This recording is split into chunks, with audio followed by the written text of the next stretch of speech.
Tai sveiki visi įsijungę tinklalaidę Bezulė apie kiną, čia aš Mykolas Dažinauskas, kalbinu kino kūrėjus bei industrijos atstovus. Tai iš karto kviečiu pasiekti mūsų veiklą Kinomaniaką, kad galėtumėte toliau susilaukti tokių būtent labai fainų pokalbių ir kito turinio. Bei iš karto noriu paminėti, kad veiklos draugai yra platforma Žmonės Cinema, kurioje galite rasti įvairiausių filmų, tiek lietuviškų, tiek iš viso pasaulio, bei kad šią tinklalaidę filmuojame studijoje Geri kadrai. Tad jeigu norite savo tinklalaides filmuoti, susisiekit. Na, šiandien keliaukime prie mūsų būtent pokalbio šerdies. Tai šiandien kalbėsime su festivalio Aurora kūrėjais Lina Margaitytė, laba. Labą dieną. Ir Mariumi Krivičiumi. Taip, labas. Tikriausiai mano pirmasis užduodamas klausimas nebus kažkas wow, tačiau man labai įdomu, tai noriu paklausti, kada ir kaip buvo pasita šio festivalio idėjos sėkla. Kaip ta atsirado mintis, kad gal metas pastatyti tokį festivalį? Tai turbūt tas būtent jau metas, tai tikriausiai čia yra atskaitos taškas, nes pati idėja, kad kažkada reikėtų festivalio, tai man kilo dar besimokant mokykloje ir bekuriant pačiai filmus ir siunčiant į visokius mokinių festivalius. Ir dažnai važiuodavau į tos festivalius, mes su draugais kūrėme filmus, tai siųsdavome tuos festivalius ir sudalyvaudavom juose, ten gaudavom kažkokius pagirimus, apdovanojimus, bet visą laiką būdavo taip, kad trūksta tos atmosferos, tos šventinės atmosferos, trūksta tokio pasidžiaugimo, bendruomeniškumo ir visą laiką turėjau tokią mintį, kad aš kažkada padarysiu geresnį festivalį. ir tas toksai noras padaryti geresnį festivalį, tai taip truputį užsiglaistė per laiką, nes ten baigiau mokyklą, išėjau studijuoti, išėjau dirbti į kino industriją, bet kažkur tikrai giliai smegenų kerteliai dar liko tą svajonę ir kažkaip atsitiko, kad atsirado Vilniaus jėzuitų gimnazija, atsirado Lojoteka, atsirado Rūta Grišinaitė Bernotienė, su kuria mes kartu kūrėme šitą festivalį, atsirado resursai, kuriuos mes galim naudoti ir kurti festivalį. Tai realiai tiesiog turbūt reikėjo išlaukti tas akimirkas, kad galėtume įgyvendinti, tai realiai čia prieš 2 metus taip ir pradėjom jau konkretizuoti šitą idėją ir ieškoti, kaip mes galime įgyvendinti. Jo, man atrodo, aš tai apskritai, pavyzdžiui, kai mokyklai dalyvaudavo tos festivaliuose, tai ir galvojau, kad čia tai yra tas konkursas, festivalis ir net nežinau, kad tai apskritai gali kažkas būti kitokio, tik tai ten jau kaip paskui studijuojant su savo filmais kažkur išvažiuoju arba mes pradėjom važiuoti Camera Image festivalį, dabar kiekvienais metais važiuojam, tai aš, pavyzdžiui, tik tai tada pamačiau, kad čia taip festivalis turėtų atrodyti, kad tai nėra tik tai, kad visi susirenka, pažiūri filmą ir viso gero, o kad tai yra daugiau, kad tai yra apie kažkokias bendruomenės kūrimą, apie ryšius ir tada buvo kažkaip labai faina kažką tokio pradėt galvoti ir kurti. Dar prieš įsivažiuojant, norėčiau paklausti, kadangi jūs festivalio komandoje esate tokie 3 pagrindiniai asmenys, tai man labai įdomu, kas už ką atsakingi, kaip tas tokį didelį mechanizmą pasiskirsto tarpusavį. Šiandien ėjom derinti, ten peržiūrom Muziejotekos erdvės ir ten mano numerį užsirašinė, sakau, Marius Uro, aš sakau, už ką jūs atsakingas, sakau, gal nepradedam. Nes taip labai kažkaip persimaišo viskas ir taip, man atrodo, esam pasiskirstę kažkokiam sritim, man atrodo, nežinau, Lina tai ten viską apima, man atrodo. Jo, man atrodo, kad Rūta labai kažkada gerai išsireiškė, kad mes dirbam tokie gerai susinchronizuoti sraigteliai, kad kažkaip visi turim tokį pakankamai vienodą kokybės standartą, kaip mes darom, tai turbūt dėl to ir mums sekasi sklandžiai dirbti kartu. Ir kitas dalykas, kad turim tokį įsivaizdavimą, kaip viskas turėtų būti irgi tokį vidinį kažkokį, kuris irgi tarp mūsų sutampa. Ir ta komunikacija tokia turbūt irgi tas lygis komunikacijos tarpusavį irgi sutampa mūsų visų. Tai ir taip kažkaip gaunasi, kad mes susisinchronizuojam ir lyg ir pasiskirstom tas sritis, bet kartais persidengiam vieni kitus ir neturim tokių oficialių pozicijų pasirašę po savo vardais. Jo, nes būna kažką savo prisėmėm, paskui matai, kad kažkas daugiau užima laiko negu galvoja, tai tada kitas perima, tai taip, labai įvairiai, bet jo. Jo, ir ypač, kai mes pradedantysis festivalis, tai negalim turėti didelės komandas, kad galėtume išsiskirstyti tas užduotis, turėti asmeninį gyvenimą, ne tik tai festivalį, tai tenka per viską eiti ir lempas nešiot, vandenį vežt, dar ten bendrauti su visais žmonėm, visais klausimais, tai va. Jo, nes taip norisi, atrodo, kad galėtum skirti tiesiog tam tikrą biudžetą ir kad kažkas galėtų, pavyzdžiui, tą techninę dalį visą padaryti, paruošti ten ir mes ten ir turim, ta prasme, kaip ir apšvietėjus ir dar kažką, kuriem mokam, bet vis tiek tai nėra tie pinigai, už ką gali viską, tai tu tiesiog pats ten tarės su partneriais, mes turim labai gerai prarant mūsų partneriai, tai duoda technikos, tai irgi rytoj imsiu busiuką, vešiu iš jų lempas dar, ta prasme, tiesiog toksai, kur viską ten, vienu metu ten su nominantais kažką ten derini, kitą kartą ten jau tiesiog ir to pačiu važiuoju lempų pasimti, tai toksai, jo. O dar tas Aurora pavadinimas, man labai įdomu, kaip jisai atsirado festivalio kontekste.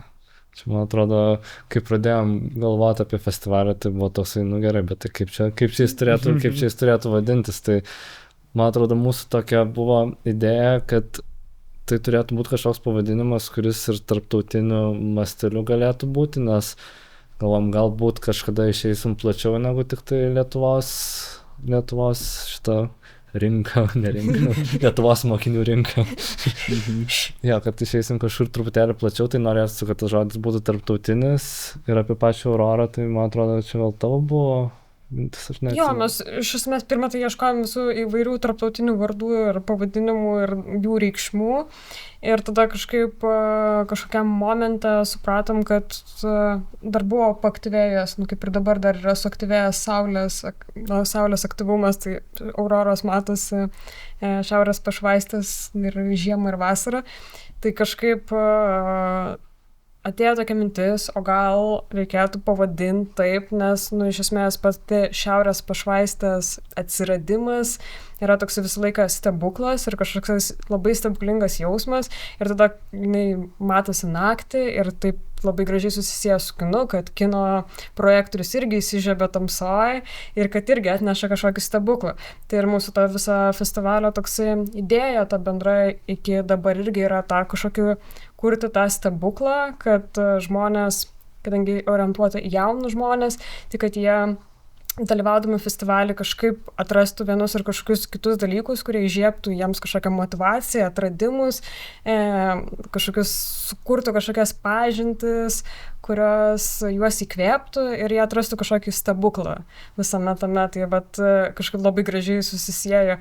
Tai ar gamtos, nežinau, ne gamtos reiškinys, kosminis reiškinys ir tas paralelės su kinu turbūt. Užsiminėte apie tą kažkokią galbūt svajonę iškeliauti į pasaulinę rinką, nelikti tiek Lietuvoje. Tai galbūt kaip jūs matytume tokią idealiausią festivalio ateitį po X metų, kur būtų tas jūsų, net nežinau, karjeros festivalio azimutas? Festivalio karjera šitas geras. Tai mes iš tikrųjų mūsų toksai gal vienas iš dalykų, ką mes kalbėjom, į ką galėtume eiti plačiau, tai apjungti daugiau mokyklų iš Europos gal visų pirma ir tiesiog turėti kažkokių tarptautinių konkursinių programų, kur galėtume pakviesti mokinius ir iš kitų šalių, nes tokių festivalių yra trūkumas ir Europai, žinoma, jų yra daugiau, nes Lietuvoje tai apskritai kaip festivalis, o ne konkursas, o festivalis esame vieninteliai kol kas. Tai Europoje yra vienokių kitokių, bet bet jų nėra daug. Tai Baltijos šalyse dabar irgi po truputį tam vis kūrėsi, tai galbūt pirmą į Baltijos šalys, po to į europinius dalykus galėtume turėti kažkokias konkursinės programas bendras.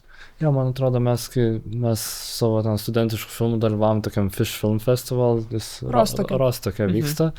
Ten ne vien mokinių, ten jaunimo daugiausiai iki 26 metų, man atrodo, festivalis ir kažkaip buvo faina ir tokia buvo, kad čia gal kažką į tą pusę galima būtų daryti, nes ten irgi iš daug Europos šalių šiaip suvažiavo žmonių, tai irgi buvo tokia visai vieta vieta gera, tai kažkoks gal būtų toksai tik tai mokiniams, man atrodo, nes būtent tų jau festivalių jaunimui yra, bet mokiniams, man atrodo, yra vis tiek didelis trūkumas, nes truputėlį skiriasi, man atrodo, kai tu esi dar mokykloje ir kai tu jau pradedi studijuoti ir jau esi baigęs studijas, tai tavo tiek darbai, tiek pasaulio matymas jau biškelį pasikeičia ir, man atrodo, tam pokyčiui, ką tu gali atrasti mokykloje, vis tiek tai labai daug lemia, ką tu paskui pasirinksi toliau gyvenime, tai man atrodo, šitas yra svarbu kažkaip, kad iš anksti žmonėm parodyti tiesiog kažkokias galimybės.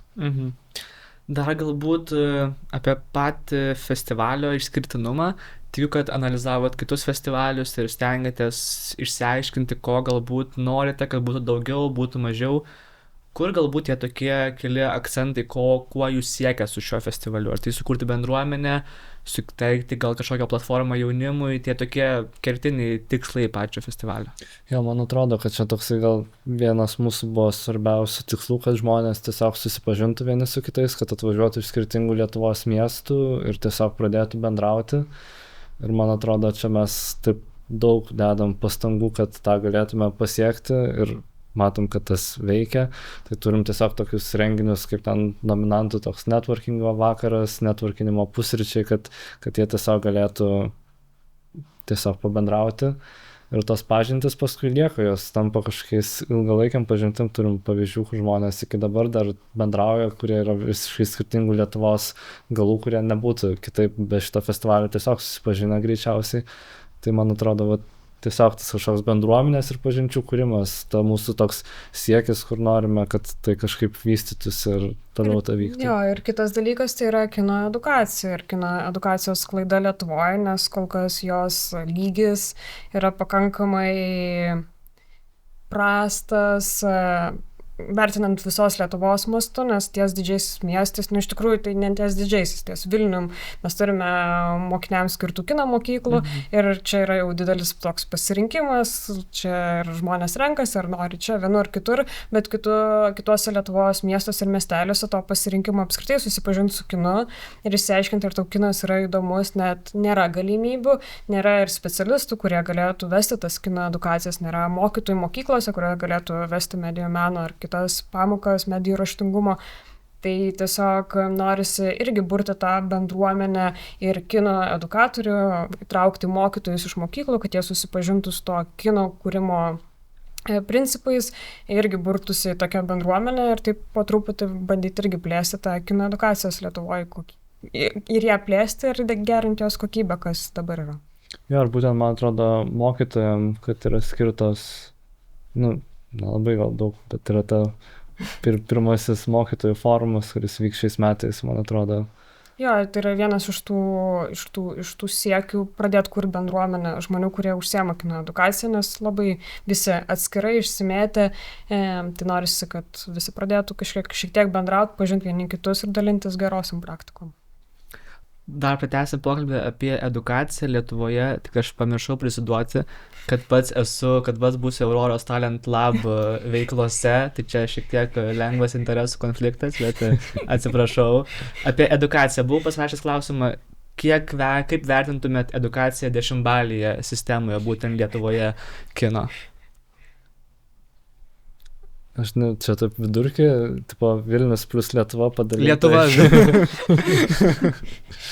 Iš esmės, Vilniui, tai mes iš esmės turime stiprią tokią neformalaus švietimo kino edukacijos bazę, bet visoje kitoje Lietuvos daly tai jinai tikrai labai silpna, vien todėl, kad tiesiog trūksta specialistų, nes visa kino industrija yra susikoncentravus tik į Vilnių ir dirba čia. Tai vien tam, kad atvažiuotų kažkoks kino profesionalas į kitus miestus, jau kainuoja daug resursų. Ir kitas, kad formaliam švietime, tai ten iš viso labai blogai, tai aš nežinau, ten neigiamas. Tai taip labai sunku vertinti, nes tas didelis labai atotrūkis tarp Vilniaus, kalbant apie neformalų švietimą tarp Vilniaus ir visos Lietuvos, apie formalų, tai jo, tai vat. Pabandykim dar priežasčių surasti tokios situacijos. Paminėjot Vilnių, ar tai manot, kad dėl to, kad būtent visi specialistai yra Vilniuje, ar mes kalbam apie galbūt kažkokį požiūrį į edukaciją, galbūt finansinius išteklius, kodėl būtent visa kino edukacija jaunimo yra būtent Vilniuje? Čia man atrodo apie neformalų švietimą labiau yra, Tai manau, kad tas yra, kad šiaip ta kino industrija Vilnius koncentravosi ir tos kino mokyklos, vis tiek tas kino mokyklas, į kurią dažniausiai kažkokie žmonės iš kino, kurie jau gyvena Vilniuje ir tada tas gaunasi ratas, tada kviečia dėstyti irgi žmonės, kurie iš kino industrijos, kurie irgi Vilniuje gyvena ir toksai. Bet man atrodo, apie formalų švietimą, tai čia nėra tada tokio labai Vilniaus burbulo, nes tiesiog, man atrodo, jis visur prastas. Jo, tai nes tiesiog trūksta mokytojų, kurie galėtų tos dalykus dėstyti, trūksta, apskritai iš tos aukštesnio ligmens trūksta tiek metodinės medžiagos, tiek paruošimo tinkamo, kad žmonės galėtų supažinti jaunus žmonės su kinu. Tai čia jau toksai požiūris bendras valstybinis turbūt ir į kultūrą, ir į kiną atrodo, čia mano visiškai asmeninė nuomonė, tai man taip atrodo, kad Lietuvoje tiesiog požiūris į kiną, tų žmonių, kurie nėra tie fanai, kino maniakai, bet tiesiog tasai vartotojiškam tam lygmenyje atrodo, kad visi labai susikonstravę tą vartotojišką, tokį lengvai skaitomą kiną, bet viskas, kas yra labiau autorinis kinas, toksai jau, kuris verčia tave išeiti truputį iš tos komforto zonos, kad jisai nėra vertinamas Lietuvoje, ne tik tai tų žmonių, bet ir apskritai ir bendram valstybiniam požiūrį, todėl kad, man atrodo, kad likusi ta tokia šiek tiek gal toksai požiūris iš sovietmečio, kad kinas yra toks labiau propagandinė priemonė ir kad, ir kažkaip dar vis bandoma taip atsargiai jį žiūrėti ir nėra susiformavus ta tiesiog kino kultūra. Nes kas teatras, literatūra, tai mes priemam, bet kad kinas irgi yra, meno šaka, kultūros dalis, Lietuvos kultūros dalis, tai dar kol kas nėra to apskritai požiūrių bendro ir iš valstybinio irgi. Ir man atrodo, tas dar ugdymo programos irgi yra klausimas, kad jos tokios yra ta medijų meno, bet ten galima daug būtų. Čia reikėtų atskiros tinklalaidės. Dar paminėjote autorinį kiną, apie jo galbūt dar kažkokį neįvertinimą, tai nežinau ar girdėjau, bet čia noriu šiek tiek paminėti, kad būtent festivalyje tu turėsite ir mentorių. Tai vienas iš tų mentorių yra Arnas Balčiūnas, kurio filmas šiandienos, kai filmuojame žiniomis, buvo atrinktas į Kanų kino festivalį. Tai džiaugiamės tuo. Ar mes galime tikėtis kažkokio galbūt autorinio kino didesnio pamatymo, kadangi pastaruoju metu mes daug matom pasaulinio pripažinimo. Tiek Lokarnai, Kanai, kiti festivaliai. Ar galime tikėtis, kad kažkada greitų metų išaugsim iš tokio kino matymo kaip tiesiog pramogos? Mano tokia asmeninė pozicija šiuo metu, ką pati matau dirbdama kino edukacijai, tai kad kadangi mes neturime tos kino žiūrėjimo kultūros ateinančios bendrai iš šeimų, perduodamas iš kartos į kartą, tai aš manau, kad išmokti žiūrėti autorinį kiną reikia įprasti žiūrėti tai, kas nėra lengvai skaitoma. Ir suprasti tos šiek tiek kino kalbą. Tai aš tiesiog jau iš savo kino edukacijos patirties matau, kad kai supažindini žmonės bent jau minimaliai apie kino kalbą, apie tą ir autorinį kiną, tada žmonės susidomi tuo kinu, jie pradeda rinktis kitokius filmus, negu žiūrėjau prieš tai, eiti į kino teatrus ir jiems pasidaro įdomu. Netgi tada, kada filmas yra labai nuobodus, tai jau sakė, irgi pradeda analizuoti, kodėl jis yra nuobodus. Ir tiesiog, ir tai nėra, kad man nepatiko filmas ir aš nežinau kodėl, bet jau gali savo viduje atsakyti kodėl ir galbūt gali pasakyti, kad man patiko garso takelis ar kažkas. Tai ta prasme, kai šiek tiek supažindini su kinu, dar jaunam amžiui, dar besimokant mokykloje žmonės, jie natūraliai jau pradeda rinktis kartais nueiti į kažkokį vieną ar kitą filmą ir apsilankyti apskritai kino teatre.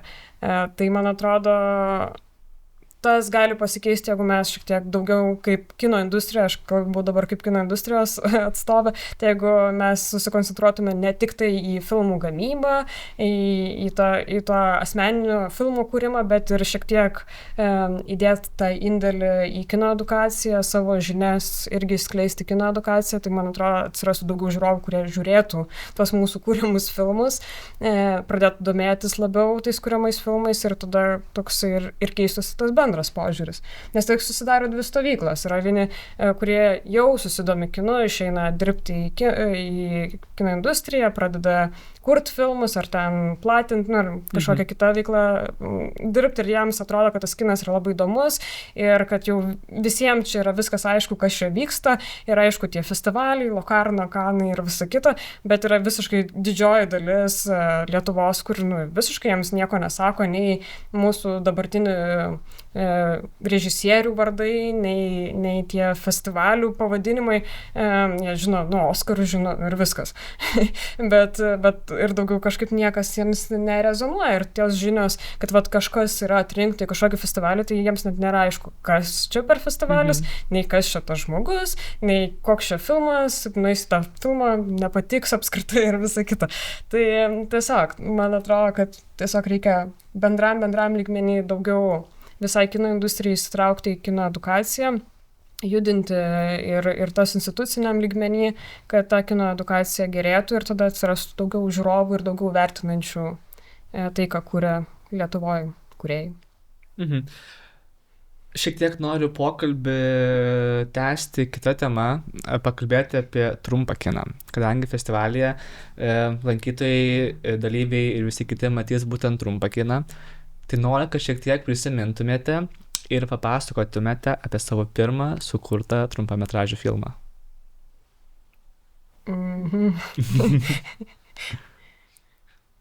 Kokios istorijos, kada kūrėt, kokios temos, kokie prisiminimai? Aš tai galvoju, kad mano pirmas filmas buvo toks, tipo, kaip skate video, bet su dviračiais, mes kaip raidinam ir darėm triukus, bet dar prisiminiau, kad mes dar mokykloje filmavom vieną filmą. Ten, atsimenu, kažkada nuėjom su klase pažiūrėti filmo Klasė, neatsimenu, režisierius, ten kažkas iš šiaurės šalių buvo toks filmas, kur ten tikrais įvykiais paremtas, kur ten, žodžiu, tyčiasi iš vieno vaiko ir jis tada paskui ateina ir šaudo ten žmonės ir ten toks pakankamai sukrečiantis filmas buvo. Ir atsimenu, tada gavom kažkokią užduotį tikybos pamokai padaryti ir buvo toks, davai padarom kažką. Ir mes ten visišką nesąmonę padarėm, kur ten, žodžiu, ten pirmas kadras, kur ten bičas išlenda iš konteinerio ten ir tada išeina į mokyklą. Ir iš jo ten tyčiasi visi ir tada visus iššaudom. Ten visišką nesąmonę, bet prieš dar kelis metus kažkur Facebook memories iš savo private, ten užprivatintą video buvo išmenti, galvoju, jo, geras.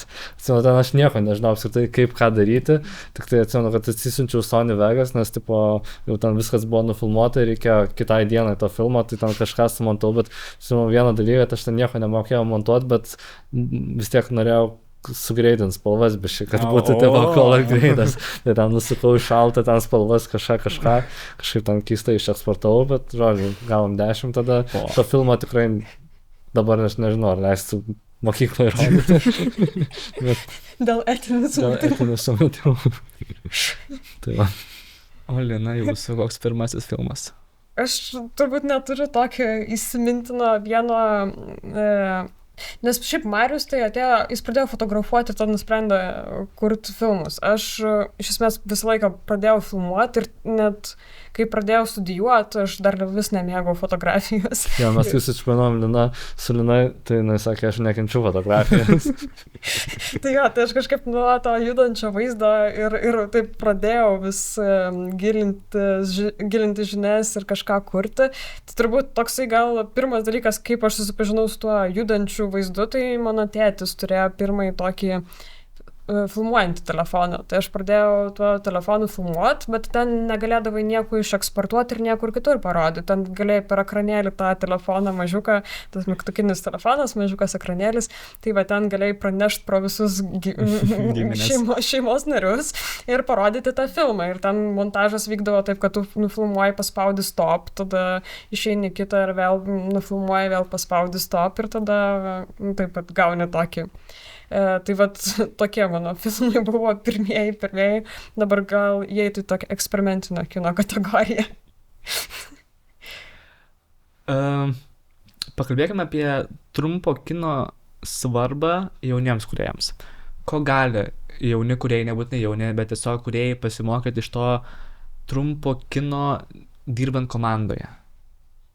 Kokios pamokos būna išmokstamos, kuomet nusprendžiame, kad, davai, sukursim kokį filmą?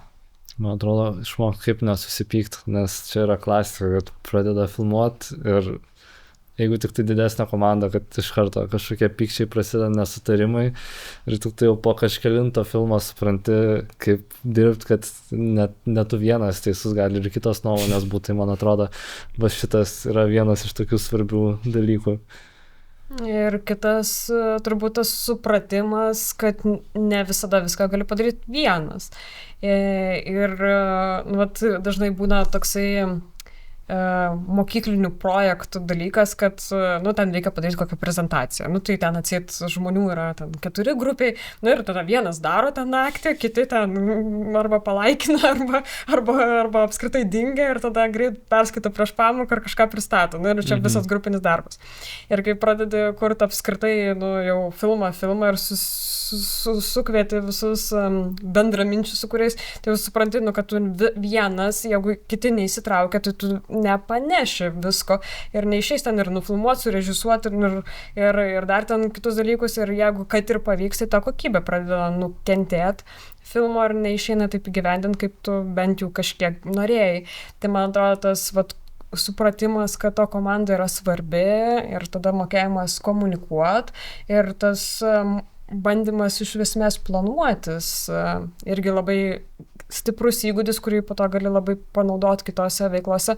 Tai vien laiko planavimas, resursų planavimas ir tos apskritai bandymas užbaigti darbą, kad sugalvoja idėją, nes visą laiką sugalvoja idėją, dažniausiai būna geriausia, ką ten. Žinoma. Ir tada reikia ją įgyvendinti ir tas įgyvendinimas, tai dar kažkiek turi motivacijos jau pradėti, bet užbaigti ir išeksportuoti filmą ir jeigu dar ten kažkas blogai, dar pataisyti, tai čia jau reikia ryžto, valios ir visai jėgų milžiniškų. Tai, man atrodo, tą irgi moko pabaigti, nes kad nufilmavai filmą, tai čia yra vienas mažiukas etapas, bet dar visas montažas, dar visas kažkur jį parodyti, tai čia dar kiti dalykai atsiranda. Marius paminėjo komunikacijos svarbą ir esu skaitęs, kadangi toks įdomus faktas, jūs dirbat kaip operatoriai kartu, abudu, tai esu skaitęs, kad jūs praktiškai niekada aikštelėje nesipykstat, visada sutarėte, viskas visiems aišku. Kokia yra komunikacijos paslaptis? Kaip galbūt išmokti komunikuoti, kaip galbūt nieko ir nenusiųsti, išklausyti, suprasti, kažkokį rasti tą bendrą sutarimą būtent filmo kūrimo kontekste? Man atrodo, filmavimo aikštelė yra labai tokia stresinė aplinka, ten visko žiauriai daug vyksta, labai didelis tempas, kiekviena minutė svarbi, daug kainuoja. Tai man atrodo labai svarbu būtent prieš filmavimą kuo daugiau pasiruošti ir kuo daugiau išsigryninti, kaip tu matai tą filmą. Tiek mes kartu dviese, tiek ir su režisieriais dirbant, tai irgi ta komunikacija labai svarbi. Tiesiog, man atrodo, kai tu jau prieš kurdamas filmą jau įsivaizduoji, kaip jis atrodo ir tie įsivaizdavimai yra panašus, tai tada aikštelėje lieka tik tai tam tikri techniniai kažkokie dalykai, dėl kurių tu gali ten 1-2 pasakyti, ar čia gerai, ar čia blogai, ir tada tiesiog judėti tolyn. Tai man atrodo būtent tas pasiruošimo etapas ir toks aiškus komunikavimas pasiruošiant yra vienas tikriausiai svarbiausių gal dalykų, nes tiesiog jau jeigu aikštelėje pradedi ginčytis, tai reiškia, kad kažko nepadarai prieš, man atrodo. Gali ten pasiginčyti dėl kažkokių smulkmenų, bet tai nėra dėl kažko, ko turėtum pyktis, man atrodo. Jo, ir dažnai būna su ypač pradedančiaisiais operatoriais tokios labai didelės operatorinės ambicijos, kad aš noriu padaryti labai gerą kadrą ir visą kitą. Tai turbūt per patirtį, per jau tą laiką ateinam tas suvokimas, kad mes visi dirbame, kad sukurtume vieną filmą ir jeigu tas filmas bus sėkmingas, tai mums kaip visai komandai mes labai džiaugsimės ir mes visi labai būsim, ta prasme, pasiekę savo tą tikslą. Tai tiesiog kartais reikia suprasti, kad reikia dėl filmo viską daryti, o ne dėl savo kažkokios ambicijos, dėl kažkokio kadro, kuris galvoja, kad labai geras bus, bet galbūt visiškai nedėra tam filmui ir jo net nenaudos, tarkim. Tai man atrodo, tas ir supranti tada ir režisierius, ir kitus komandos narius, kad kokia jų vizija ir kad kartais tiesiog reikia palaikyti jų viziją ir visą kitą, kad jie tik tai darytų ir kad gautųsi tas filmas. Tai man atrodo, tas bendras indėlis visų yra labai svarbu suprasti, kad yra dėl vieno rezultato, kad ne visi daro atskirus filmus, o yra vienas tas filmas ir tai yra svarbiausia. Tikiu, kad artėjant festivaliui jam besiruošiant tenka sužiūrėti daugybę jaunųjų kūrėjų filmų. Kokios jūsų įžvalgos? Nes aš tikiu, kad kaip jau tokiems profesionaliems kūrėjams kartais yra įprantama daryti tam tikromis taisyklėmis, galbūt vadovaujantis tam tikromis tvarkomis, tačiau jaunieji kūrėjai, kurie dažnai kuria iš savęs, tų taisyklių nežino ir nesivadovauja. Tik kokios jūsų įžvalgos būtent žiūrint jaunųjų lietuvių kūrėjų filmus?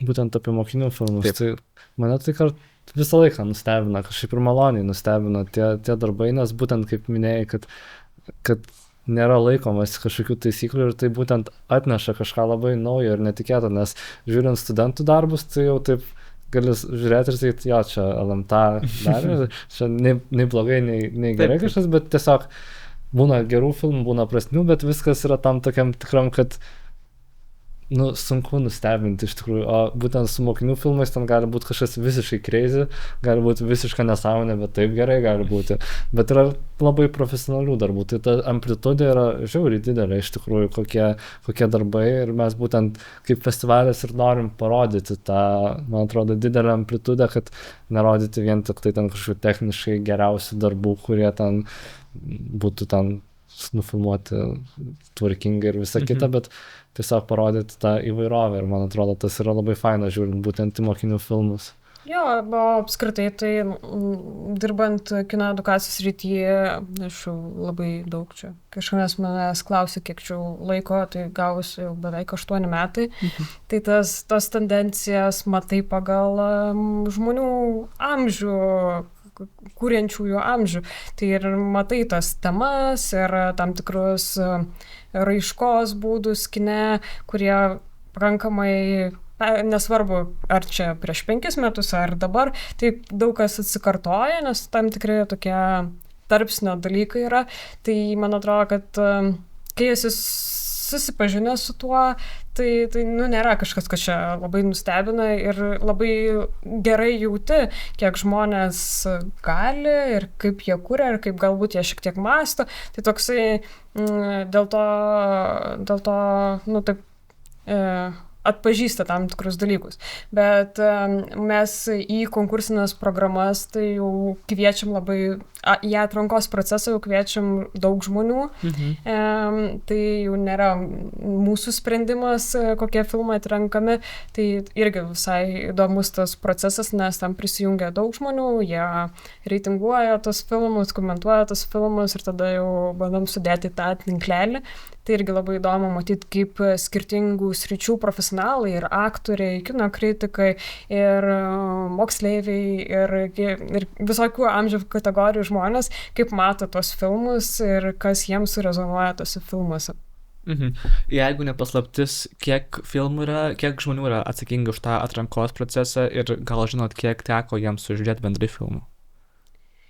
Tai šiemet mes turėjome 17 žmonių atrankos procese, tai ten buvo toksai labiau, kad jie žiūri, komentuoja, reitinguoja ir po to pagal jų tuos visus sureitingavimus mes dėliojom jau tą konkursinę programą. Kiek buvo tame long liste, tai buvo virš 60 filmų, tai tiesiog jo, tai ir po to mes jau jie žiūrėjo ir po to jau turėjom susidėti realiai į tą konkursinę programą. Tai ten irgi tas sudėtinga užduotis, nes mūsų laikas labai ribotas ir matai, kad yra daug darbų, kurie yra potencialūs, geri ir visa kita, bet mes turim realiai 2 peržiūras po 1,5 valandos ir turim sutilpti tą laiką ir parodyti kuo tą platesnį įvairovę, teminę, techninę, kūrybinę, iš įvairesnių miestų, amžiaus grupių ir visa kita. Ir tada taip sunku viską, taip, ir tada labai kažkaip pradedi suprasti, kaip veikia tie festivaliai iš tikrųjų ir kad kai tavo filmo nepaima, nes čia visą laiką yra skaudžiausias momentas, priemi taip asmeniškai, jau atrodo, tiek metų ten siunti, rejectina ir visa kita, bet vis tiek kiekvieną kartą, kai gauni rejection letter, tai visą laiką kažkas viduj vis tiek asmeniškai, bet dabar dar labiau tą leidžia suprasti, kad čia yra ne tik tai, kad tavo filmas blogas, tai nebūtinai jis blogas, jis gali būti labai geras, tiesiog jis arba tematiškai galbūt nesulipo, arba į trukmę, tiesiog netilpo techniškai ir dėl to jo negalėjo parodyti toj programai. Tai dėl to mes ir, aš atsiprašau, aš įsiplėčiau, bet turbūt tas ir toksai noras yra, kad ir ne mes vienintelis būtume festivalis, kad būtų ir dabar tie konkursai, kurie yra, kad jie egzistuotų, gerėtų jų kokybė ir visa kita, kad tie žmonės, kurių mes negalim parodyti filmų, kad jie galėtų ir kažkur kitur siųsti tuos filmus ir kad jie irgi rastų savo auditoriją ir būtų parodyti, nes man atrodo labai svarbus šitas dalykas, kad ne tik mes turėtume galimybę tuos filmus rodyti. Jo, man atrodo, čia tokia nesmagiausia festivalio dalis yra tų rejection letter siuntimas visą laiką, taip, tikrai labai liūdna būna ir gaila, nes žinai, kad tie žmonės, tikrai daug darbo ir širdies įdeda į tuos filmus ir tikisi ir svajoja ir tada tu taip send ir būni toks likusi vakarą, toks, gerai. Ir svarbiausia, jeigu to nebūtų, tai nebūtų festivalis, nes jeigu visus rodytume, tai tada nebūtų jokio džiausmo, jeigu tave atrenka, tai toks visą laiką. Metas padaryti online festivalį, kur galėtų visi būti parodomi filmai. Man atrodo, kiek bendra dabar trukmė, kai gavom filmus buvom. Virš 12 valandų buvo. Tai man atrodo, čia net laikytų visi. Net laikytų serveriai. Pakalbėkime apie festivalį. Kas bus? Noriu, kad pristatytumėte šiek tiek edukacinės veiklas ir kokie žmonės ten ką pristatinės, kaip juos atsirinkot. Tai šiemet mes turime tokias 2 kategorijas edukacinių veiklų, tai turime paskaitas ir turime dirbtuves. Tai į paskaitas kviesime didesnį kiekį, galėsim pakviesti žmonių dalyvauti, o dirbtuvės jau bus toks realiai prisilietimas prie tam tikrų dalykų, tai ten jau galės šiek tiek mažiau žmonių dalyvauti. Bet pamiršau, ką norėjau pasakyti dabar. Jo, nes pernai turėjom tik tai dirbtuvės ir ten buvo ta problema, kad susirenka daug žmonių, mes dar buvom padarę registracijas, tos registracijos užsipildė per 4 minutės jas paleidus ir buvo toks, reikia kažkokio kito sprendimo dar, tai šiais metais padarėm dar paskaitų, kur galim realiai, manau, kad galima sakyti neribotą kiekį, nes manau, ten 50 žmonių galės ateiti ir sutilpti tas vietas, tai tokios trumpesni, apie 5 minučių valandos trukmės užsiėmimai, kur tiesiog paskaitos ir turėsim dirbtuvių, kur kaip ir pernai, tik šiemet jau bus gyvos eilės principas, kur tiesiog labiau tokie hands-on reikalai. Tai kaip mes rinkomės, kas ves.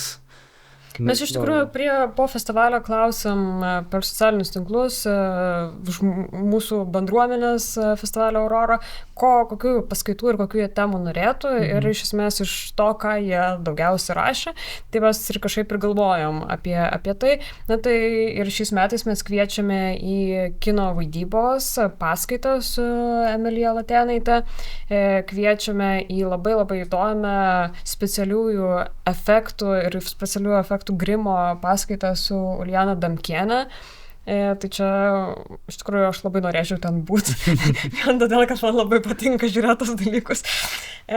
Tada mes turėsime montažo paskaitą su Jonu Iškaičiu, turėsime festivalių strategijas trumpametražių filmų, kas man atrodo yra labai labai labai naudinga ir apskritai labai mažai kalbama dar tokiam jaunesniam amžiui ir su Rimantė Daugėlaitė iš trumpametražių filmų agentūros.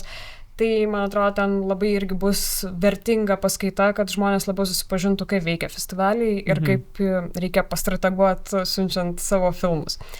Ir tada paskaitos, tai turėsime su Pijum Čeikausku Pidžinu dirbtuvės animacijos, turėsime su Augusta Persinavičiūtė dramaturgijos dirbtuvės scenarijaus rašymo trumpametražių filmų. Tada su Deimante Sprainaityte turėsim portreto apšvietimo dirbtuvės. Ir kokias dar? Triukšmų įgarsinimo dirbtuvės muzeotekoje beda Vidmantas žodžiu. Programa yra internete, tai jeigu įdomu. Atsiprašau, jau per daug vardų ir pavardžių. Daug. Ir tada dar turime tokią labai specifinę paskaitą, kurios mes, dirbtuvės, kuriuo mes neturime įrašę į programą, nes jos yra uždaros, bet šiais metais mes turim galimybę pasikviesti lektorę, dirbtuvę vedėją iš Jungtinės karalystės. Ir jinai Buivydžio gimnazijos mokiniams, tai tokiai mažai grupiai žmonių praves irgi garsų dirbtuves ir kino dirbtuves jaunesniems žmonėms, negu mes kviečiame kitus. Tai vat ten specialiai atvažiuoja pravesti tas dirbtuves. Tai čia toks su Britų taryba turėjom. Iš Britų tarybos turėjom tokį kvietimą su tokia galimybė, tai norėjom pasinaudoti ir pakviesti kažkokius žmonės į tas dirbtuves. Ir tada dar tos nekonkursinės programos, trumpųjų filmų festivalio ir kino mokyklos, tada audio festivalio Banguoja, audio dokumentikų perklausa, tai čia mūsų buvo tokia intencija praplėsti tą kino ribas ir supažintinti žmonės su audio dokumentikom, kas yra, man atrodo, labai įdomu. Tuomet turėsime muzeotekoje dar ekskursiją po muzeotekos erdves. Ir tikrai dar kažką pamiršau, be vardinant šitos dalykus. Tai žodžiu, labai daug plačių edukacinių veiklų ir tos galimybės tiesiog atvažiuoti iš visos Lietuvos, nemokamai dalyvauti ir patirti tą kiną ir išsinešti kažkokių naujų minčių ir tuo labiau pabendrauti su žmonėm, kurie yra tose erdvėse ir įsikvėpti, susipažinti ir tai man atrodo čia svarbiausias dalykas. Ar jūs galvojat kažkokias festivalio metų teminės kryptis? Ar turit kažkokią, kad šiais metais daugiau dėmesio skirsim tam, kitais kitam, ar tiesiog daro taip labiau bendriau? Gal čia apie šūkį, apie šūkį mes kažkaip pirmąjį festivalį, kai darėm pernai, šūkis buvo Tavo istorijai reikia kino ir kažkaip galvom kviesti tos žmonės dalinti savo istorijomis, pasakoti tai, kas jiems svarbu ekrane ir kažkaip galvojom, čia tas Tavo istorijai kino, viskas praėjo, viskas gražu, bet gal truputėlį toks labai individualus tas tavo istorijai, tokį vieną žmogų. Ir kažkaip galvojom, vis tiek kinas yra toks komandinis darbas, toks komandinis menas, kur tu darai viską drauge. Ir kažkaip būtent norėjusi šiais metais labiau apie tas kalbėti bendruomenės, apie tas ryšius. Tai būtent ir šūkis būnant drauge prasideda kinas, kad būtent kai esi vieni su kitais, tai galima tą kino stebuklą įgyvendinti. Tai man atrodo tokios kryptis, kurios kaip ir viena su kita susijusios, vis tiek mes viską darom kaip ir panašiai, bet man atrodo tie šūkiai ir temos gal tokios. Taip, tai dėl to ir toks tas būnant drauge, tai yra tikslas ir sujungti ir švietimo bendruomenę, ir kino industriją, ir dėl to ir atsirado Aurora Talent Lab mentorystės programa, tai čia toks mūsų pirmieji metai tokie mažiukai pasibandymas. Tai irgi, kad turime partnerius mentorystės programos, kurie dedikavo savo atstovus, mentorius, kurie pamentoriaus susitiks su atrinktais dalyviais ir su tavim. Ir su manim. Taip, tai irgi iš to paties noro jungti tas bendruomenės, jungti jaunus žmonės su kino profesionalais, jungti švietimo bendruomenę su kino industrija ir kurti tuos ryšius. Tai būtent irgi apie tą buvimą drauge šie metai ypatingai yra. Kas bus kitais metais? Nežinia dar. Nežinia. Man labai įdomu, minėjot mokytojų forumą. Čia toks, man rodos, irgi gal pirmas atvejis Lietuvoje, nesu girdėjęs, kas čia bus. Tai čia iš mano tokios tos antrinės profesijos kino edukacijos noras suburti bendruomenę, kino edukatorių bendruomenę, pradėti dalinti savo patirtimis, savo džiaugsmais, vargais, savo gerosiamis praktikomis ir tiesiog pradėti pažinti vieni kitus. Tai irgi būti drauge. Iš esmės, tai ir to pirmojo forumo pavadinimas ir vadinasi būnant mokykloje prasideda kinas. Tai toks referencas į šūkį, bet kartu ir apie tą pirmąjį žingsnį, kad dauguma žmonių susipažįsta su kinu mokykloje dar būnant ir tada kažkaip užsikabina ir galbūt susidomi, nebūtinai išeina į kino industriją, bet galbūt pradeda labiau žiūrėti filmus ar kažkuo susidomi. Tai kad tas buvimas mokykloje ir ta kino edukacija ten yra labai labai svarbus žingsnis.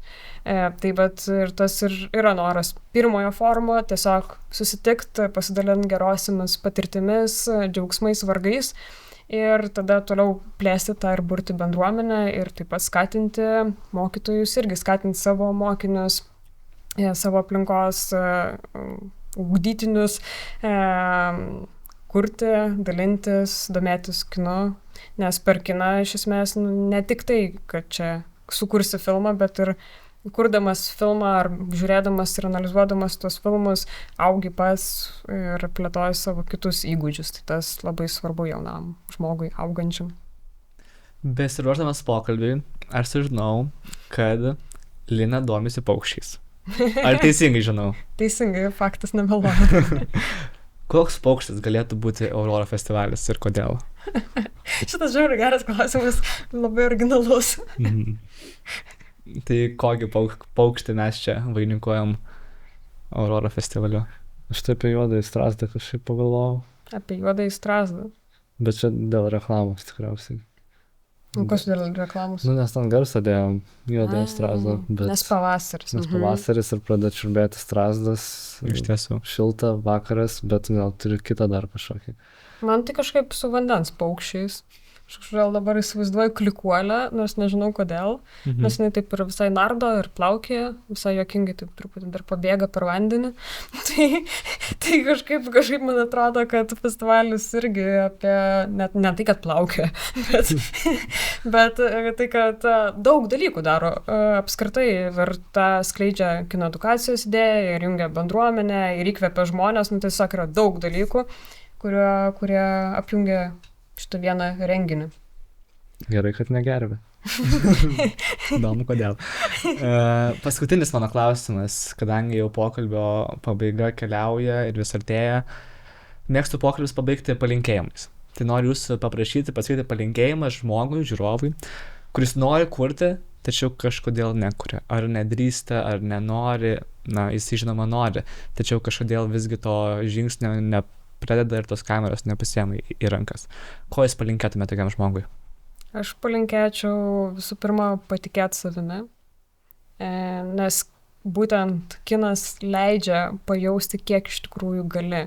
Ir turbūt jeigu nebūčiau pradėjus dirbti kine ir kino industrijai, turbūt niekados nepatikėčiau, kad galiu imti ir sukurt kino festivalį, nes šiandien visiškai ne mano profesija ir aš ne prodiuserė, aš tiesiog kino operatorė, bet būtent kinas, tas prisilietimas prie kino leido supras, kiek daug gali, jeigu tiki, ir man atrodo, tas yra svarbiausia, tai mano palinkėjimas, patikėti savimi.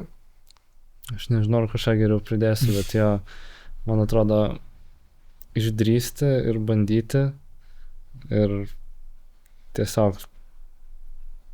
Čia aš įsivaizduoju, kad galbūt nebent noro gali pritūti, bet jeigu noras yra, tai tikrai visą gali padaryti. Man atrodo, kai pradedi, tiesiog kažkaip varyti ir daryti, man atrodo.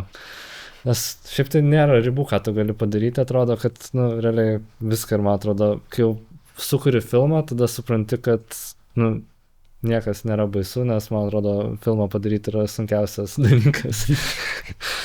Taip, daryti festivalį yra lengviau negu padaryti filmą.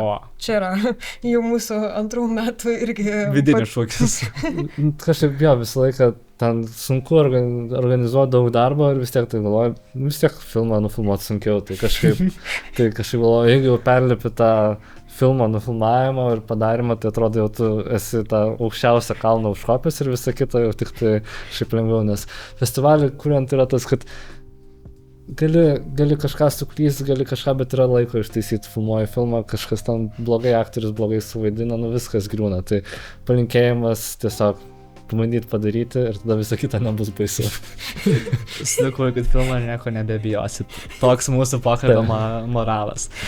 Dėkui, kad atvykote. Jeigu šį pokalbį dar žiūrite iki festivalio, tai žinoma atvykit. Jeigu žiūrite po, tai pasiekit festivalį socialiniuose tinkluose, kadangi panašu, kad greitu metu jisai nesibaigs. Dar tikriausiai dar tęsis. Tikėkimės, žinoma. Tikėkimės.